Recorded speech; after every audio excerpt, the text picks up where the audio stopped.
Hey, this has been with Pro Sound Communications NAMM Show 2012. This is Doug Doppler. Doug, you've got a pretty interesting resume. I know there's a lot of talk about, forgive me, the name of the DVD stuff that you're doing. Get Killer Tone. Get Total Tone. A lot of people on the gear page talk about it. I wanted to introduce you and just have people working to go learn more about that, or tell people a little bit more about it. Get Killer Tone is really a compilation of the craziest collection of gear on the planet. And the concept is the idea that people want to hear really high quality, professionally recorded demos and have access to the settings. So they have a starting place for the entire signal chain, right down to where the mics, which mics were used and where they were placed. And if there's a sound that reaches out to them and kind of goes, that's kind of what I'm looking for, they can kind of reconstruct that. I did a bunch of work on Guitar Hero, and in the process of that, I learned to listen to tracks and go, I think they were using this, and that would have meant the signal chain was this, this, and this. Deconstructing that, and it's essentially that same process, but in reverse, so people can kind of do that to hopefully get a step closer to their sound. Well, I think you hit the nail on the head. You know, for a lot of people, what's the starting point? And there really is no wrong or way. I think you need to trust your ears, but the videos give you a great place to start. You don't get to hear a lot of stuff that you're playing.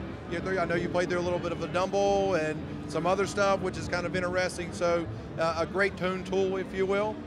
But what's going to be new in the future? Anything you want to speak about? Well, there's actually a really cool place. I just did the new video for orange amps for the OR50, and because it's a classic style amplifier, what are you going to do with an OR50 and a classic style amplifier, but of course plug in some exotic pedals. Yeah. So this is a great thing about it. It's like I've got about 300 pedals in my house. I have the definitive wah-wah collection. I have virtually every wah-wah in the Vox Dunlop lineage. Crazy, but I've also got all the exotic stuff, and I was like, you know what? I think I want to use the BB preamp, because I kind of did a Stratty, sure, Fender-y, kind of a clean thing with a lawsuit era Ibanez, and so I'm like, I'm going to go with the BB pre, and it was perfect. But the other thing is that with an old style amplifier like that, the EP booster, that's exactly what people would do, is they would use an old EP 1, 2, or 3, and most of the time it was an EP 3, Yep. because it had that solid state circuit in it, and you could just use it to really jack up the front end, and of course that's what the EP booster is about. So the neat thing is you know how it is when you reach for a pedal and you're like, I think it's going to do this.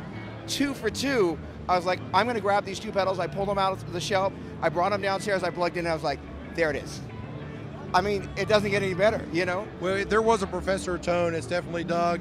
I'm assuming in the next couple of weeks, maybe even months, they'll be up on YouTube, the orange videos that you're doing over there. Guys, I've heard a little bit of it. You need to check it out. He's got the tone, he's got the chops, and maybe we'll give you that title, Professor Tone, if you will. Oh, I love it. How about that? How about that? Cheers. Hey, check out Doug. Check out his stuff he's doing. Check out the exotic stuff. This has been. We'll see you soon.